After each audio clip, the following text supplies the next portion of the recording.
बिस्मिल्लाहिर्रहमानिर्रहीम। अस्सलाम वालेकुम Pakistan. Professor doctor Moazzam Jamil registrar the Islamic university of Bahawalpur का इंटरव्यू करने उनके ऑफिस पहुँचे।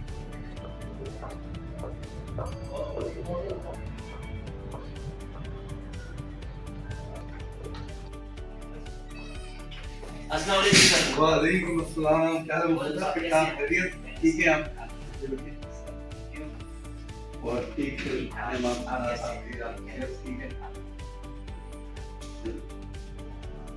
बिस्मिल्लाहिर्रहमानिर्रहीम। अस्सलाम वालेकुम पाकिस्तान। नाजरीन, आप देख रहे हैं आवाज़ बहावलपुर न्यूज़ चैनल और मैं हूं आपका मेज़बान अहमद महमूद। नाजरीन, जैसा कि आप सब जानते हैं कि हम आप लोगों के लिए आज की शख्सियत प्रोग्राम लेकर आया करते हैं। आज मैं आपको जिस शख्सियत का तारुफ़ करवाने जा रहा हूं, आप किसी तारुफ़ के मोहताज नहीं है। डायनामिक पर्सनैलिटी मेरे साथ इस वक्त मौजूद है। प्रोफेसर डॉक्टर मोज़म जमील साहब, registrar the Islamic university of Bahawalpur. आप एक उस्ताद हैं, आप एक रिसर्चर हैं और आप बहुत बड़े एडमिनिस्ट्रेटर हैं। आज हम यूनिवर्सिटी के डेवलपमेंट के हवाले से बात करेंगे, आपकी ज़ाती लाइफ के हवाले से बात करेंगे, प्रोफेशनल लाइफ के हवाले से बात करेंगे और यूनिवर्सिटी को लेके आप चल रहे हैं, आपको कैसा लगा और आप इस शोबे में बतौर शौक से आए या बाई चांस है। तो आइए पूछते हैं। अस्सलाम वालेकुम सर। वालेकुम अस्सलाम। क्या हाल है? मैं ठीक हूँ, आप सर कैसे हैं? ठीक है ठीक ठाक बिल्कुल। सर, अगर हम तालीम के हवाले से बात करें तो दुनिया के अंदर जितने लोगों ने कामयाबी हासिल की है तालीम की वजह से की है, तो मैं ये जानना चाहूँगा कि आपने अपनी इब्तदाई तालीम कहाँ से हासिल की, आपका तालीमी सिलसिला कैसा रहा? ठीक है, मैं यहाँ का बहावलपुर का ही रहने वाला हूँ और मैंने जो मैट्रिक मेरी government technical high school Bahawalpur से मैंने हासिल की। उसके बाद एफएससी मैंने एससी कॉलेज जो बहावलपुर का एक बहुत कदीम और अजीम दरस है, वहाँ से मैंने एफएससी की। और उसके बाद मैं फिर यूनिवर्सिटी ऑफ एग्रीकल्चर फैसलाबाद में बीएससी ऑनर्स एग्रीकल्चर में मैंने 82 में एडमिशन लिया। ठीक। अच्छा सर, आपका पीएचडी का जो थीसिस था वो किस टॉपिक पर था? मेरा पीएचडी का थीसिस मोहसिन साहब था कि अगर मैं उसको आसान सहल अंदाज में बयान करूँ तो जो नाइट्रोजन की जब हम खाद डालते हैं ज़मीन में तो उसकी एफिकेसी कैसे बढ़ाई जा सकती है ना। अच्छा। तो वो मुख्तलिफ़ तरीके से मैंने उसमें माइक्रोब्स का भी इस्तेमाल किया। अच्छा। मैंने उसमें जो नामियाती मुरक्कबात थे उनका भी इस्तेमाल किया और उसके बाद उस टोटल देखा कि ये जो फर्टिलाइज़र्स की एफिकेसी है वो किस तरीके से ज़्यादा बढ़ाई जा सकती है। तो उसमें मैंने जो रिज़ल्ट मेरे कंक्लूजन में थे वो ये थे कि अगर हम 50% ऑर्गेनिक सोर्स इस्तेमाल करें और 50% हम केमिकल फर्टिलाइज़र्स पे इन्हसार कर सकते हैं, लेकिन स्टार्ट पे हमें जो फर्टिलाइज़र की डोज़ है वो कम नहीं करनी चाहिए। ऐसा ऐसा हम ऐसे एक मॉड्यूल पे आ जाएंगे जिसमें हमें नामियाती मादा और फर्टिलाइज़र जो है, जो कि बड़ी प्रीशियस फर्टिलाइज़र हैं, महंगी खादें हैं, तो उन पे हमारा डिपेंडेंसी काफ़ी हद तक कम हो जाएगी। उस वक्त का ये एक बर्निंग इशू था जिसमें मुझे मेरे supervisor professor doctor Tahir Hussain साहब ने काम करवाया। अच्छा। और अब उस जहान में नहीं है, अल्लाह ताला उनके दर्जात बुलंद करे। ठीक। सर, रिसर्च आर्टिकल के हवाले से मैं बात करूं तो मैं ये जानना चाहूँगा कि आपके कितना रिसर्च आर्टिकल पब्लिश हो चुके हैं? अल्हम्दुलिल्लाह मेरे इस वक्त 87 रिसर्च आर्टिकल नेशनल और इंटरनेशनल जर्नल में छप चुके हैं और इम्पैक्ट फैक्टर मेरा 109 मेरा इम्पैक्ट फैक्टर है रिसर्च का। लेकिन क्योंकि साथ में मुझे मैनेजमेंट की ड्यूटीज़ भी दी गई जी, तो मैं बाकायदा उस तरह रिसर्च के ऊपर फोकस ना कर सका जैसे मुझे करना चाहिए था। लेकिन जब तक मेरे पास मौका मिला और अब भी जब कभी मौका मिले, मैं अपना जो स्टडी का और रिसर्च का जो काम है वो मैं बड़ा जिसे कहना चाहिए कि मुझे बड़ी खुशी होती है कि मैं अपने रिसर्च जिसके लिए मैंने पीएचडी जिसमें की उसी में ही मैं कुछ अच्छा करने की कोशिश करता रहता हूँ। ठीक। सर, आप कितना नेशनल और इंटरनेशनल कॉन्फ्रेंस में शिरकत कर चुके हैं, अपना आर्टिकल पढ़ चुके हैं? जी, मैं बैंकॉक में एक जूनियर रिसर्चर्स की एक कॉन्फ्रेंस हुई थी 97 में। अच्छा। पहले मैंने एज ए स्टूडेंट पीएचडी का स्कॉलर था मैं उस वक्त, तो मैंने उसमें शिरकत की।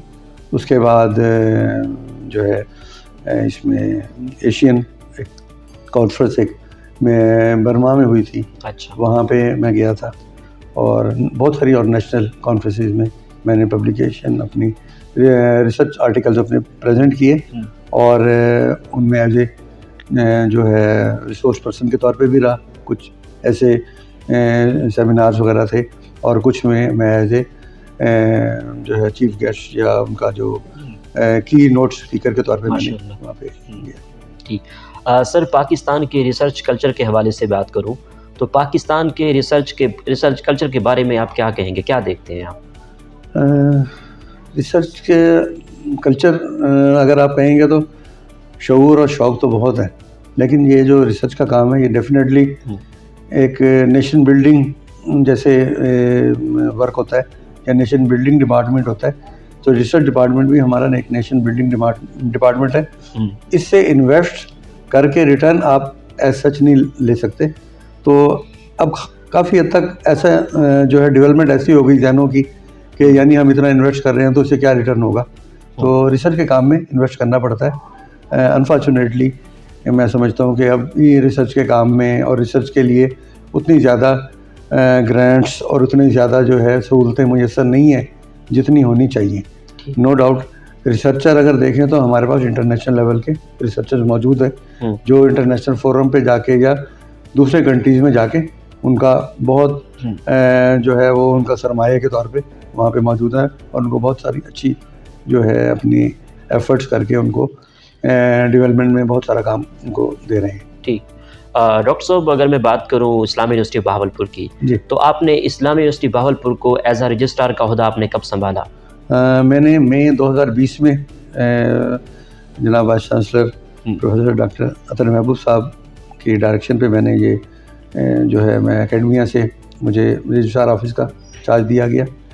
तो उसके बाद से लेकर अब तक मुख्तलिफ जो है असाइनमेंट्स जो रजिस्ट्रार की होती हैं कोशिश की है कि उसको मेहनत के साथ और ईमानदारी के साथ निभा सकूं। ठीक। डॉक्टर साहब, रजिस्ट्रार ऑफिस का क्या काम होता है? एक्चुअली मोहसिन साहब, रजिस्ट्रार ऑफिस जो है ना that is the central admin office. ठीक है ना। Registrar office is the called as custodian department of the university, any university.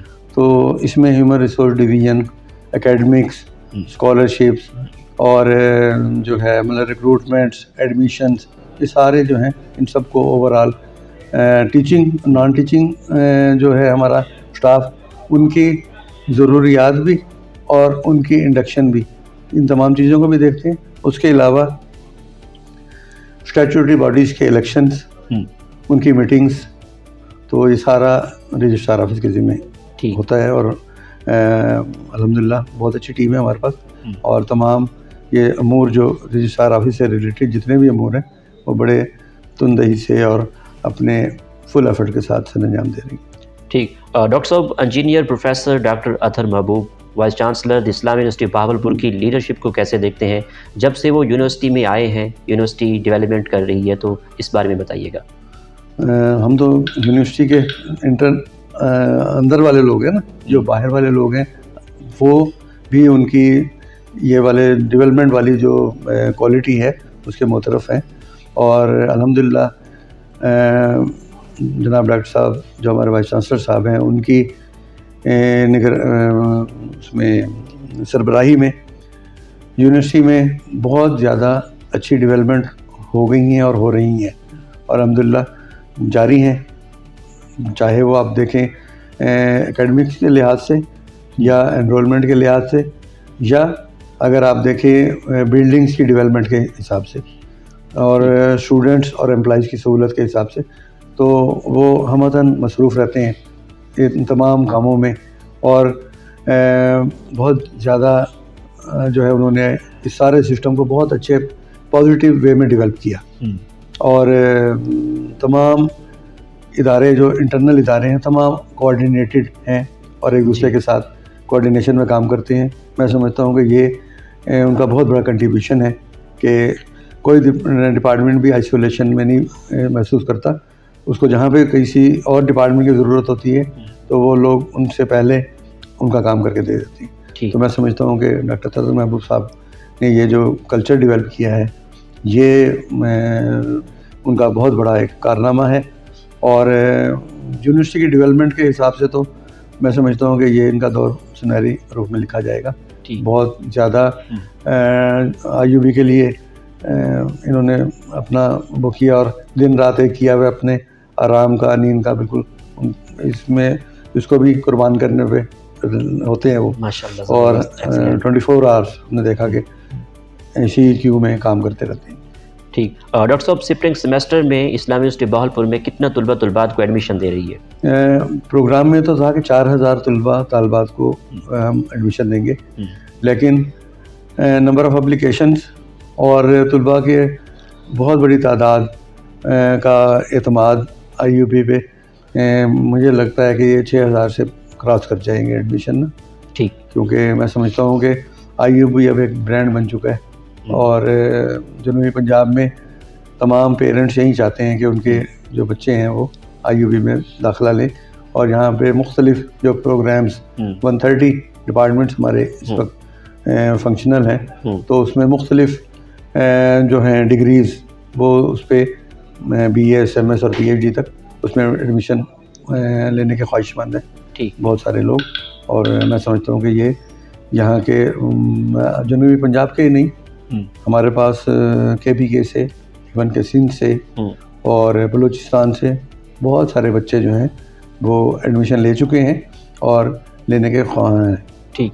Doctor साहब, इस्लामी जमहूरिया पाकिस्तान वज़ीर आज़म इमरान खान साहब ने इस्लामी यूनिवर्सिटी का दौरा किया, यूनिवर्सिटी को सराहा है, अतर महबूब साहब की लीडरशिप की तारीफ़ की, तो क्या पेशरफ्त हुई, क्या प्लान हुए? हाँ, उसमें डेवलपमेंट के काम जो जैसे मैंने पहले बताया कि अतर महबूब साहब माशाल्लाह डेवलपमेंट के काम में बहुत ज़्यादा अपनी भरपूर एनर्जी के साथ मौजूद रहते हैं। तो हमारे कैंपसेस भावलपुर से बाहर पहले 2 कैंपसेस थे, 2 और नए कैंपसेस जो हैं अहमदपुर शर्किया और लियाकतपुर। इसके लिए उन्होंने कहा है कि कहीं पे भी आपको रुकावट नहीं होगी और जहाँ पे हमारी ज़रूरत पड़ी हम आपके साथ हैं। तो ये मैं समझता हूँ कि बहुत बड़ी ज़्यादा हौसला अफजाई है और बहुत बड़ी बात है किसी भी इंस्टीट्यूट के लिए और उसके हेड के लिए। ठीक। सर, IUB में कन्वोकेशन हुआ, गवर्नर पंजाब चौधरी मोहम्मद सरवर साहब भी मौजूद थे, कितना तलबात को डिग्री मिली, इस बारे में बताइएगा। हाँ, इसमें जो सेशन था उसमें 1248 थे स्टूडेंट्स जिनको डिग्री अवार्ड की गई और हमारे डिग्री होल्डर्स थे, स्टूडेंट तो नहीं थे, डेफिनेटली ग्रेजुएट थे जिनको डिग्री दी गई और 90 के करीब थे गोल्ड मेडलिस्ट जिन्हें गोल्ड मेडल दिया गया। और कैसा कन्वोकेशन रहा? माशाल्लाह बहुत खूबसूरत अरेंजमेंट्स थी तमाम। जो अब यही लीडरशिप की यही खूबसूरती होती है कि उन्होंने मुख्तलिफ कमेटीज़ बना दी। प्रो वाइस चांसलर साहब हमारे उसके फोकल पर्सन थे और उन्होंने उनकी झेली कमेटीज़ जो थी वो तमाम अपनी जिम्मेदारी के साथ खूबसूरती के साथ उन्होंने मैक्सिमम आउटपुट दिया। अच्छा। और नतीजतन बहुत खूबसूरत और बहुत जिसे कहना चाहिए यादगार किस्म का एक कन्वोकेशन आप लोगों के सामने आया। ठीक। IUB में आने वाले दौर में रिक्रूटमेंट के हवाले से बताइएगा, कुछ जॉब्स के हवाले से। रिक्रूटमेंट जिस तरह हमारे स्टूडेंट्स की तादाद बहुत जगह पे पहले भी डिस्कस हो गया कि 13,000 से अब 54 प्लस में है या 55 से तजावज़ कर गई है। ठीक। तो इतनी बड़े स्टूडेंट्स की तादाद को पढ़ाने के लिए और सहूलतें देने के लिए डेफिनेटली एक बहुत बड़ी असातिज़ा की तादाद भी चाहिए और इसी तरह बहुत सारे लैब्स के जो हमारे ऑफिशियल्स हैं वो चाहिए, ऑफिसेज में ऑफिशियल्स चाहिए। तो मोहतरम वाइस चांसलर साहब ने इस चीज़ का ख्याल करते हुए मेरा ख्याल पिछले 2 साल में हमारे पास कोई 14 या 15 सिलेक्शन बोर्ड हो चुके। अच्छा। और उसमें मुख्तलिफ पोजीशन में टीचिंग और नॉन टीचिंग दोनों में ही हमने रिक्रूटमेंट की है और अभी जारी है। अभी फिलहाल जो मौजूदा दौर में हम लोग लेक्चरर्स के जो बड़ा एक इम्पॉर्टेंट सा सेगमेंट है हमारी एकेडमिया का, वो पिछले कई सालों से जो था मादूम था और उसको काट दिया गया था कि यानी एकदम AP लेते थे और उसके बाद आगे। तो लेकिन लेक्चरर्स अब लिए जा रहे हैं और बहुत अच्छी अल्हम्दुलिल्लाह रिक्रूटमेंट हो रही है और बहुत क्वालिटी के जो हमारे पास नई फैकल्टी जो आ रही है, बहुत अच्छे कंपटीशन के बाद एक क्वालिटी फैकल्टी लेने में अल्हम्दुलिल्लाह हम लोग कामयाब हो रहे हैं। इंशाल्लाह ये फ्यूचर है IUB का और आने वाले दिनों में यही जो यंग टीचर्स हैं हमारे यही आईयूबी को बहुत आगे लेके जाएंगे इंशाल्लाह। ठीक। डॉक्टर साहब, एग्रीकल्चर के हवाले से आईयूबी क्या किरदार अदा कर रही है? आईयूबी का जो एग्रीकल्चर कॉलेज है ये 2005 में कायम हुआ।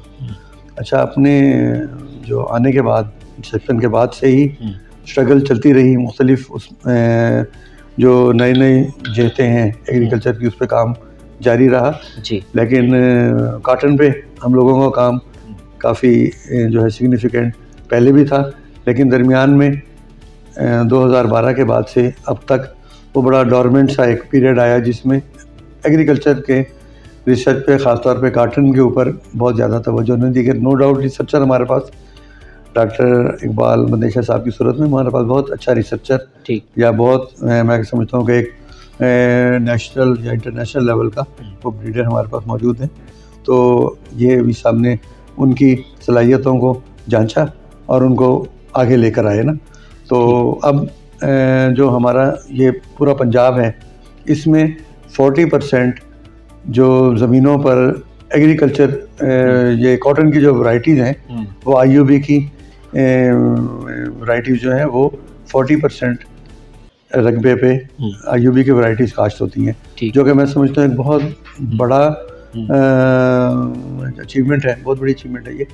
और शायद कोई भी इदारा ऐसा नहीं है जिसके बीजों के अंदर इतना बड़ा एरिया आता हो कॉटन में। बिल्कुल। तो मैं समझता हूँ कि मैनेजमेंट जो ब्रीडिंग सेक्शन हमारा है और उसके लीडर डॉक्टर मंदेशा साहब वो मुबारकबाद के मुस्तहिक हैं, वीसी साहब बहुत मुबारकबाद के मुस्तहिक हैं, और उस पर कंटिन्यूस काम भी चल रहा है। और वी साहब ने इसी डेवलपमेंट को और आगे बूस्ट किया कि अगर हमारे ये रिसर्चर चले भी जाएं तो उनकी हम सर्विसेज ले सकें। तो उन्होंने एक NCBI national cotton breeding institute का इजरा किया, नया एक डेवलपमेंट हुई है और उसमें रिक्रूटमेंट के लिए डायरेक्टर्स के लिए अब अखबार में जो है एडवर्टीजमेंट आई हुई है। इंशाल्लाह बहुत जल्द उसके डायरेक्टर के लिए हम लोग रिक्रूटमेंट के लिए प्रोसेस करेंगे पूरा। तो मैं समझता हूँ कि ये वी साहब का विजन है, मोहतरम वाइस चांसलर साहब का, कि अगर वो ब्रीडर रिटायर भी हो जाए तो कंटिन्यूएशन जो है कॉटन की रिसर्च में वो चलती रहे। इसी तरह कॉटन के साथ साथ हम जो है हॉर्टिकल्चर में, यानी उसमें फ्लावर और फ्रूट प्रोडक्शन, इसके ऊपर नए प्रोजेक्ट्स, डॉक्टर नफीस साहब हैं हमारे हॉर्टिकल्चर के जो चेयरमैन हैं, उनके पास बहुत अच्छे प्रोजेक्ट हैं और वो मैंगो पर और सिट्रस पर बहुत अच्छा काम कर रहे हैं। साथ में जैतून के ऊपर भी, जो हमारे बारानी रिसर्च इंस्टीट्यूट से आज भी उनके डायरेक्टर साहब आए हुए थे। अच्छा। तो उनके साथ हमारा एक MOU साइन हुआ। अच्छा। डायरेक्टर बारानी रिसर्च इंस्टीट्यूट और वाइस चांसलर दक्षिण यूनिवर्सिटी ऑफ भावलपुर, हम लोग भी थे उसमें मौजूद। तो इनके दरमियान MOU साइन हुआ कि वो हमें 10,000 प्लांट जो है या 100 एकड़ तक वो कहते हैं हम आपको प्लांटेशन करवा के दे सकते हैं, क्योंकि अभी जो बगदाद कैंपस है उसमें ना बहुत सारा इलाका अनडुलेटेड है, यानी बहुत लेवल नहीं है, वहाँ पे नॉर्मल क्रॉप्स नहीं कर सकते। तो जैतून का जो प्लांट है एक तो बड़ा बरकत भी है, कुरान पाक में भी इसका जिक्र है, और मुख्तलिफ जो इल्हामी किताबें हैं तमाम में कहते हैं कि जैतून का जिक्र आया हुआ है। इसका मतलब ये बहुत एक मुतबरक पौधा है। तो अल्लाह करे हमारी यूनिवर्सिटी में उसकी आमद जो है वो भी बाबरकत साबित हो।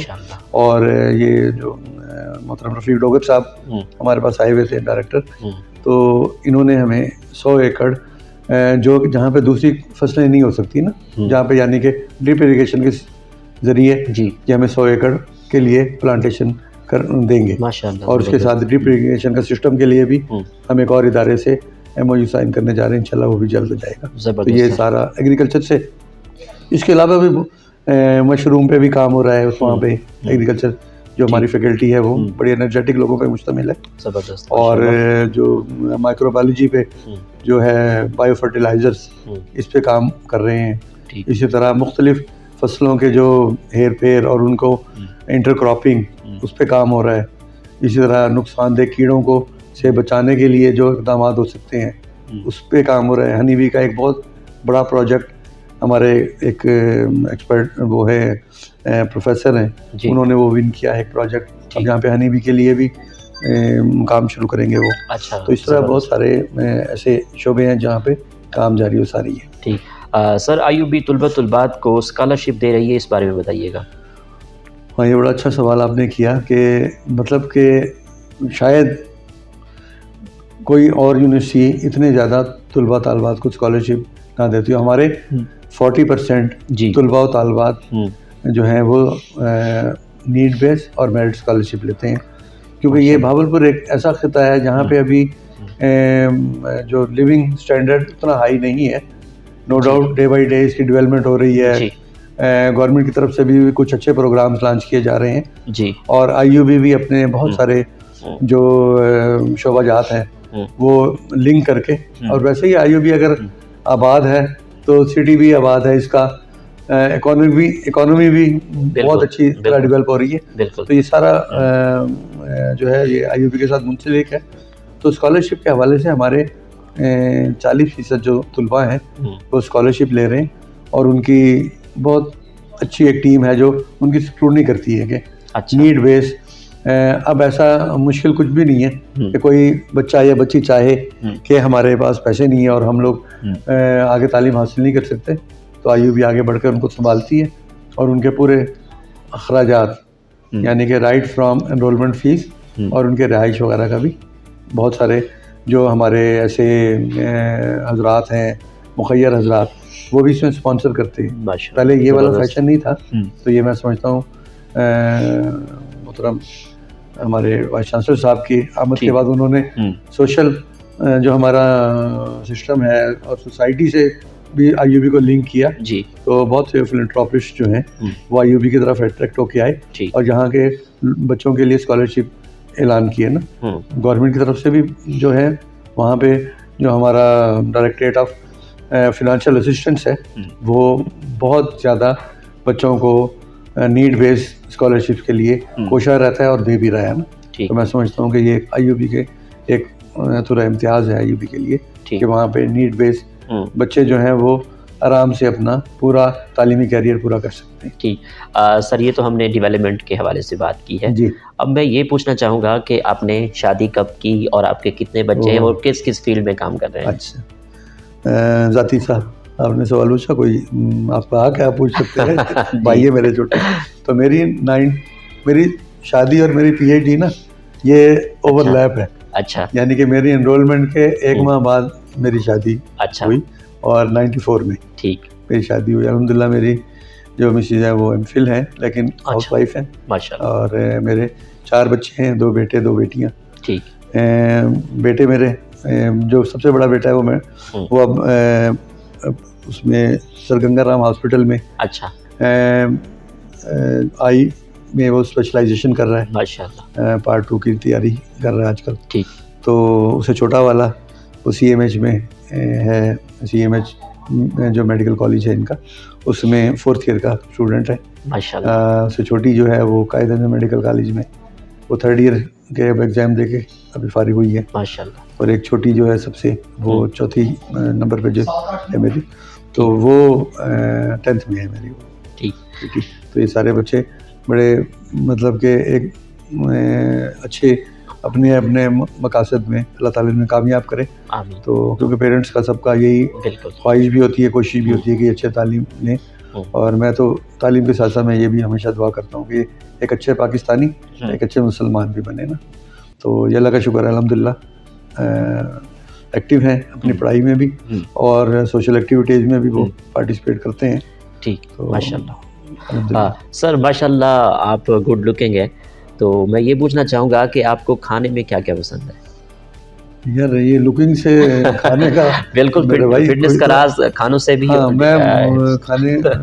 मैं नाश्ता बहुत शौक से करता हूँ और अच्छा शुरू मतलब कि मेरा ख्याल है जब से मुझे याद है ना, ठीक, यानी कि मैं जब पढ़ता था तब भी मैं 2 ऑमलेट और 2 पराठा वाला नाश्ता करता था। ठीक। आज तक भी मेरी रूटीन ऐसे ही है। ठीक। लेकिन मैं दिन में फिर बहुत कम, यानी दोपहर को लाइट सा फ्रूट वगैरह खा लिया, या कभी कोई दोस्त वगैरह अगर इंसिस्ट करें तो उनके साथ हल्का फुल्का सा, रूटीन में नहीं। फिर मैं शाम को मगरिब से पहले या मगरिब से बाद थोड़ा सा तो मैं खाना खा लेता हूँ। बस ये मेरी रूटीन है और अल्हम्दुलिल्लाह कोई चीज़ से परहेज़ नहीं है। दाल भी मैं उतने शौक से खाता हूँ। माशाल्लाह। आपकी फेवरेट डिश कौन सी है? फेवरेट डिश मेरी बिरयानी है, और लाइट मसाले वाली। ठीक है, ठीक है सर। अदब के हवाले से बात करें तो आपको अदब का कितना शौक़ है, कितना लगाव है, और कौन आपके फेवरेट राइटर हैं, शायरी करते हैं? मतलब मैं ख़ुद से तो शायरी या राइटर बहुत ज़्यादा नहीं रहा, ठीक, लेकिन मुझे वैसे पढ़ने का बहुत शुरू से, यानी जब मैं स्कूल में था तब भी मैं जो बच्चों के नावल वगैरह होते थे उस लेवल के, वो मैं पढ़ता रहा। उसके बाद तारड़ साहब के सफ़रनामे पढ़े सारे ही, तकरीबन तमाम ही। मैं समझता हूँ वो सफ़रनामे कम और नावल ज़्यादा हैं, तो बड़ा खूबसूरत सा वो पूरी कहानी बुनते हैं, और उसमें फिर आपको उस इलाके की सैर भी करा देते हैं ना। तो मैं समझता हूँ कि बहुत अच्छी ग्रिप है उनको, मैंने उन्हें पढ़ा काफ़ी। बाकी बहुत बड़े बड़े लोग हैं, मैं अल्लामा इकबाल रहमतुल्लाह अलैह का तो मैं समझता हूँ कि हमारे नस्लों पे उनके एहसान कि अल्लाह पाक ने उन्हें इस खित्ता में पैदा किया और उन्होंने हमारी जहनों की आबियारी की ना, तो उनका जो कंट्रीब्यूशन है वो तो कोई पूरा नहीं कर सकता, उसके मैच नहीं है कोई भी।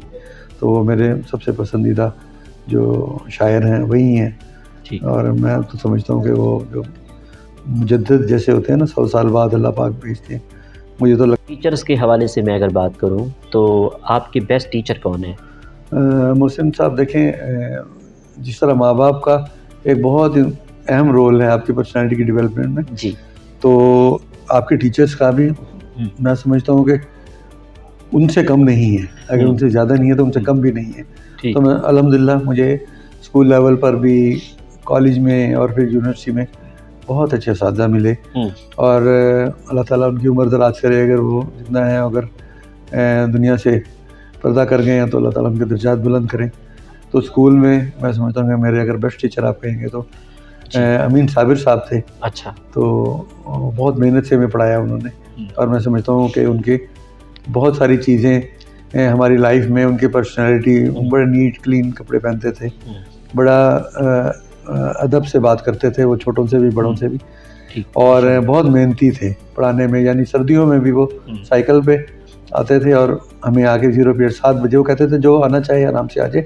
ट्यूशन वगैरह का उस वक्त इतना रिवाज नहीं था, तो बड़ी दूर से गांव से अपने साइकिल पे आते थे और 7 बजे हमसे पहले वो क्लास में पहुंचे होते थे। मैं समझता हूँ कि ऐसे टीचर बहुत कम होते हैं, और पर्सनैलिटी भी बहुत अच्छी थी उनकी, पढ़ाने में बहुत अच्छा पढ़ाते थे। ठीक। सर, आपकी इस कामयाबी के सफ़र में दोस्तों का, असातिज़ा का, वालिदैन का कितना साथ रहा? सबका ही बहुत साथ रहा। मैं समझता हूँ कि I am few of the blessed people. मुझे कोई भी नेगेटिव बंदा नहीं मिला जिसने कभी मुझे तंग किया हो, या अगर आप उसमें देखें पेरेंट्स के हिसाब से, मुझे अपने वालिद साहब जितना अच्छा बुज़ुर्ग कभी भी नहीं नज़र आया ना। अगर मैं असातिज़ा को देखूं तो स्कूल में अगर मैं असातिज़ा को देखता हूँ, मुझे उनसे अच्छे कॉलेज में असातिज़ा मिले। फिर यूनिवर्सिटी एक बड़े कैनवस पे अगर देखें तो अल्हम्दुलिल्लाह डॉक्टर ताहिर हुसैन साहब के पास मैंने PhD की, और अल्लाह ताला उनके दर्जात बुलंद करे, और उन्होंने हमें बच्चों की तरह, यानी उस वक्त तो, अब तो मोहसिन साहब ये जो HEC की तरफ से बड़ी ग्रांट्स वगैरह जो आप अगर PhD करवाते हैं, वो बेचारों ने फी सबीलिल्लाह ही हमें PhD कराई, लेकिन ऐसे ही कराई जैसे अपने बच्चों को पढ़ाते हैं ना, इतनी मेहनत से और इतना पेन लेके। और मैं समझता हूँ कि उसके बाद फिर मेरी फैमिली, मेरे बहन भाई, स्पाउस और बच्चे, ये सारे सपोर्टिव रहे। अब मैं यहाँ पे भी कुछ कहते हैं कि वो आपकी है ना फैमिली तंग नहीं होती, या जैसे करते हैं ना भाभी आपसे लड़ती नहीं है जी।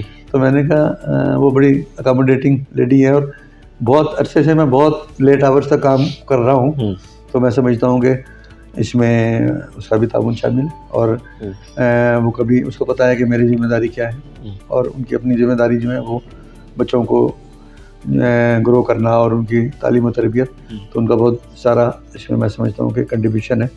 और दोस्तों का मेरे साथ कमाल रवैया रहा। मैं समझता हूँ कि जूनियर्स जो हैं वो मेरे छोटे भाइयों की तरह, अब मैं उनको डांट भी दूँ तो कभी नहीं फील करते, और सीनियर्स ने हमेशा बड़े भाइयों वाला रोल अदा किया। ये जो आज डायरेक्टर साहब आए हुए थे, ये मेरे सीनियर कोलीग थे, तो अभी तक भी उनका फैमिली के साथ आना जाना, और फिर इस तरह का, यानी बड़े मैं समझता हूँ कि मैंने शुरू में कहा कि I am few of the blessed people, Allah Taala के बहुत करम रहा कि मुझे अच्छे वालिदैन, अच्छे जो बहन भाई, अच्छी फैमिली और अच्छे दोस्त, अच्छे साथी मिले। तो मैं इस मामले में बहुत खुश नसीब हूँ। ठीक। सर, आपकी नज़र में कामयाबी क्या है? बतौर रजिस्ट्रार क्या कहेंगे इस बारे में? बड़ा मुश्किल सा है सवाल ये। कामयाबी तो जब आप एक अच्छा सोच रहे हो और वो अकम्प्लिश हो जाए, मैं समझता हूँ कि ठीक। अच्छा सोचें और वो अल्लाह पाक दे दे, तो ये कामयाबी है। और इससे ज़्यादा क्या कामयाबी होगी ना, कि आप अच्छा सोचें ज़रूर और वो आपको मिल भी जाए। ठीक। सर, मौसीकी सुनते हैं आप? मौसीकी भी मतलब कि बड़ी लाइट थी ना, स्टूडेंट लाइफ में सुनता रहा। मेरे पास बाकायदा क्लासिकल म्यूजिक? हाँ, क्लासिकल मैं सुन लेता हूँ। कभी मिक्स था, कोई ऐसा इशू नहीं है। बच्चे भी है वो भी क्लासिकल सुनने के आजकल थोड़ा सा रिवाइवल है। जो मॉडर्न इंस्ट्रूमेंट है उसमें भी क्लासिकल जो है टच दे के अब लोग इन होते जा रहे हैं। तो मैं समझता हूँ एक अच्छा ट्रेंड है लोगों को पुराने, ये खासतौर पर जिस तरह कोक स्टूडियो टाइप के प्रोग्राम वगैरह, तो इन्होंने कुछ पुराने हमारे वक्तों के जो गाने उनको फिर जिंदा किया जी। और बच्चे आजकल वो एंजॉय करते हैं उसको, तो मुझे अच्छे लगते हैं ये, मुझे अच्छे लगते हैं। ठीक। सारा दिन आप काम करते हैं, ऑफिस को संभालते हैं, रिसर्च कल्चर को देखते हैं, डेवलपमेंट को देखते हैं, तो सर सारे दिन शाम को अपने काम का जायज़ा लेते हैं? डेफिनेटली। अगर जायज़ा ना लेना फिर हम लोग आगे काम प्लान नहीं कर पाएंगे ना। तो बस नेगेटिव पॉजिटिव आते रहते हैं। वो जो कहते हैं ना कि कभी गर्म हवा कभी ठंडी हवा, तो लेकिन ओवरऑल कोशिश करते हैं कि अच्छे इत्तेदाल के साथ काम करते रहे। एक शेर था, मैंने एक जगह पढ़ा, मैंने कहा शेयर करता हूँ आपसे करूँगा कि मैं कैसे गुफ्तगू से गैर को अपना बनाता हूँ, इधर आओ यहाँ बैठो तुम्हें जादू सिखाता हूँ। क्या बात है कि डॉक्टर साहब। मैं अपने साथ रखता हूँ सदा इखलाक का पारस। क्या पारस पत्थर जो जिस लोहे को भी छू जाए सोना बन जाता है ना। बिल्कुल। मैं अपने साथ रखता हूँ सदा इखलाक का पारस, इसी पत्थर से मिट्टी छू के मैं सोना बनाता हूँ। क्या बात है डॉक्टर साहब। ये अच्छा। मतलब क्या है कि हमें कम से कम अपने पेरेंट्स की तालीम, अपने साथ डेफिनेटली उन्होंने बहुत अच्छी तालीम दी ना, उसको नहीं भूलना चाहिए। अपने इखलाक के दामन को कभी नहीं छोड़ना चाहिए। देखें काम होना या ना होना, ये तो एक तो अल्लाह पाक देख रहे हैं उसको। उसके अलावा रूल्स रेगुलेशन के अंदर रहते हुए तमाम काम, ज़रूरी नहीं है कि आप रूल्स के अंदर रहते हुए पूरे हो सकें, तो लेकिन आप उसको अच्छे तरीके से समझा तो सकते हैं ना कि भाई आपका ये है, ये वाला शॉर्टफॉल है, ये आप पूरा कर लेंगे तो ओके हो जाएगा ना, फिर आप आ जाएंगे आगे ना। तो वो मैं कोशिश करता हूँ कि प्रॉपर तरीके से सही जो है, मतलब ये नहीं है कि हो जाएगा जी कर देंगे, इस तरह नहीं है। अगर नहीं हो सकता तो नहीं, अगर हो सकता है तो आप इसी तरह करने हो जाएगा। तो मैं कोशिश यही करता हूँ कि बेहतर तरीके से ज़रा सॉफ्ट से पराए में दोस्तों को और कोलीग्स को और जूनियर्स जो हैं हमारे, उनको समझा दूँ कि बेटा नहीं, थोड़ा सा और आप थोड़ा सा टाइम लगाएंगे फिर ये अचीवमेंट हो जाएगी ना। तो कोशिश यही करता हूँ कि मैं इखलाक के दामन को हाथ से ना छोड़ूँ। ठीक। डॉक्टर साहब, टूरिज़म के हवाले से मैं बात करूँ, माशाल्लाह आप फॉरेन कंट्री को विज़िट किया, आप अपने आर्टिकल पढ़ते रहे हैं, तो आपको पाकिस्तान के कौन कौन से शहर अच्छे लगते हैं? फेवरेट शहर कौन सा है? और फॉरेन कंट्री विज़िट किया, क्या अच्छा लगा आपको? मुझे पाकिस्तान से ज़्यादा अच्छा कोई भी नहीं लगा ना, सीधी बात है। ठीक। ये बड़ा मैं दिल से बात कर रहा हूँ। और ऑर्थोडॉक्स कहें बेशक मुझे, लेकिन मुझे भावलपुर से अच्छा भी सिटी कोई नहीं लगा। ये तो और लोग भी जो दोस्त वगैरह बाहर से आते हैं वो भी कहते हैं। तो वाकई पाकिस्तान बहुत खूबसूरत शहर है, कंट्री है। इसके अगर आप शहर देखें तो तमाम शहर बहुत खूबसूरत हैं कोई ना कोई हवाले से ना। भावलपुर तो बहुत सारी अच्छाइयाँ इसके अंदर इकट्ठी हैं ना। एक ने पूछा कि आपको भावलपुर क्यों अच्छा लगता है, मैंने कहा यहाँ के लोग बाहर कचरा नहीं फेंकते हैं। ये आप देख लें, जो भावलपुर के पुरानी यहाँ के रहने वाले लोग हैं जी, ना अपनी गाड़ी से बाहर कचरा फेंकेंगे, गाड़ी के अंदर रखेंगे ना, या कूड़ेदान में फेंकेंगे। घर वाले भी बाहर कचरा नहीं फेंकेंगे, कहीं ना कहीं कोई ना कोई उठाने वाला सिस्टम होगा। तो ये मैं समझता हूँ कि ये कल्चर हमारा ये बहुत अच्छा है। और रख रखाव और एक दूसरे को बर्दाश्त करना थोड़ा सा सॉफ्ट सा है। कई इसको बैकवर्ड भी समझते हैं इस चीज़ को, लेकिन मैं समझता हूँ कि ये आगे जाने के लिए पहला स्टेप है। ठीक। इंटरनेशनल स्टैंडर्ड्स में भी ये चीज़ें बहुत काउंट करती हैं। और वैसे अगर देखा है तो पाकिस्तान मैंने ऑलमोस्ट नॉर्दर्न एरिया तो काफ़ी सारा देखा, बहुत खूबसूरत है। माशाल्लाह। अल्लाह पाक इसे अपने हिफ्ज़-ओ-अमान में रखें और दुश्मनों की नज़र से इसको दूर रखें। और हम जितना इसको देखते हैं ना, उतना ज़्यादा इससे मोहब्बत बढ़ती जाती है। मैं समझता हूँ कि छोटे बच्चों को और यंगस्टर्स को पेरेंट्स को चाहिए कि सैर करानी चाहिए, इनको दिखाना चाहिए। मुझे खुद भी जब मरी या उससे आगे के वो देखे, मुझे ज़्यादा मोहब्बत होने लगी थी पाकिस्तान। कितना अच्छा है, हम कैसे किसी को दे दें ना ये। तो ये एक जज्बा तो डेफिनेटली आता है। तो मैं समझता हूँ कि बच्चों को ज़रूर सैर करानी चाहिए। अगर हो सके तो कायद का म्यूज़ियम भी ज़रूर दिखाएं। जिन्ना म्यूज़ियम कराची में है उनके। अब मैंने बड़ी कोशिश, मैं स्पेशली जाके अपने बच्चे और मेरे भांजे भतीजे छोटे छोटे से ये तकरीबन प्राइमरी और मिडिल लेवल पे थे, तो उनको विज़िट कराए, क्योंकि मैंने एक पहले देख चुका था कि कायद की जो स्टैंडर्ड ऑफ लिविंग है ना, इनको पता चले कि कैसा था ये। कोई अब वो जो गांधी साहब को देखते हैं, वो कपड़ा सा लपेटा हुआ, और ये हमारे कायद को देखो, ड्रेस तो देखो ना उसका, उनके शूज़ देखे, कॉबलर्स जो हैं, मेरा ख्याल उतने खूबसूरत शूज़ आपकी लाइफ में कहीं आपको नज़र ही नहीं आएंगे। ठीक। उनका कोट देखें, उनके ड्रेस देखें, उनकी टाई देखें, उनके जो यूज़ में क्रॉकरी रही है वो लेवल देखें। मैंने कहा बच्चों को दिखाएं, मैं दिखा के लाया स्पेशली, और मैंने कहा कि ये देखें, ये हमारे कायद थे। ये उनका लेवल है। ठीक। तो हम उन्होंने पाकिस्तान बनाया कितनी बड़ी सोच के साथ, क्योंकि जो जितनी बड़ी सोच वाला होगा उसका लेवल देखें और उसके बाद उनका डिसीजन है ये ना। तो हमें इसको हिफाजत करनी है, और यही हमारा कुछ है, सब कुछ है ना। ठीक। सर, आपकी आइडियल पर्सनैलिटी कौन है? हज़रत पाक सल्लल्लाहु अलैहि वसल्लम से ज़्यादा तो मेरा ख्याल है किसी को भी कोई पसंद नहीं होगा ना। तो मैं समझता हूँ कि जो उस्तादों के उस्ताद और इस दुनिया जो बजाय कायनात की तख्लीक बने, तो मैं समझता हूँ कि उनसे खूबसूरत उनको पढ़ना चाहिए, उनको उनके जो सारे तालीमात हैं हमें फॉलो करनी चाहिए। ठीक। डॉक्टर साहब, आखिर में सुनने वालों को, देखने वालों को, यूनिवर्सिटी के स्टूडेंट्स को, फैकल्टी मेंबर को, आप एज अ रजिस्ट्रार आपका क्या मैसेज है? बस ये है कि मेहनत से काम करें और जो आपका डोमेन है उसके अंदर ही रह के काम करें। अगर कोई और आपके डोमेन से बाहर आपको लग रहा है कि आपकी ज़रूरत है वहाँ पे, अगर वो कहता है तो फिर आप उसको ज़रूर हेल्प करें। अदरवाइज़ आप अपने आपको एक्सेल करने की कोशिश करें।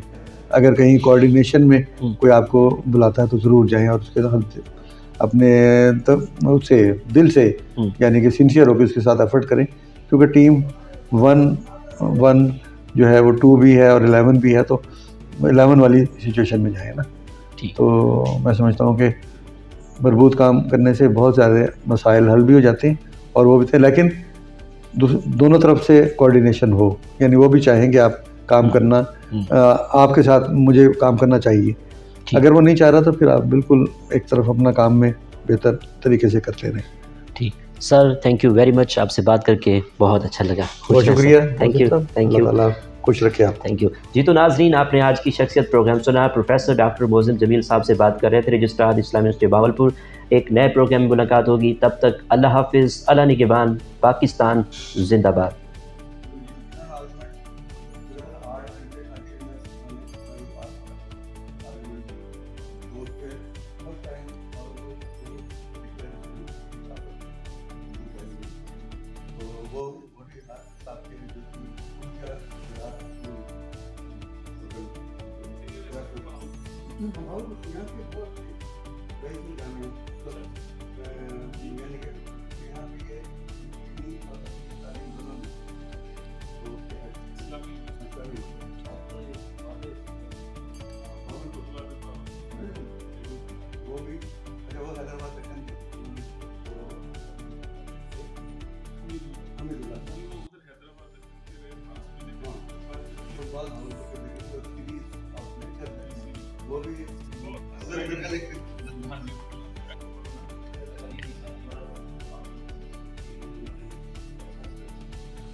बल्कि नए रूप में ना आपके वाले लोगों को अच्छा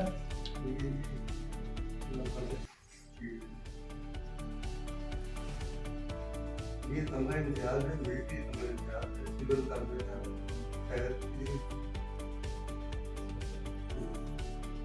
जैसे अमेरिका ये है, सारे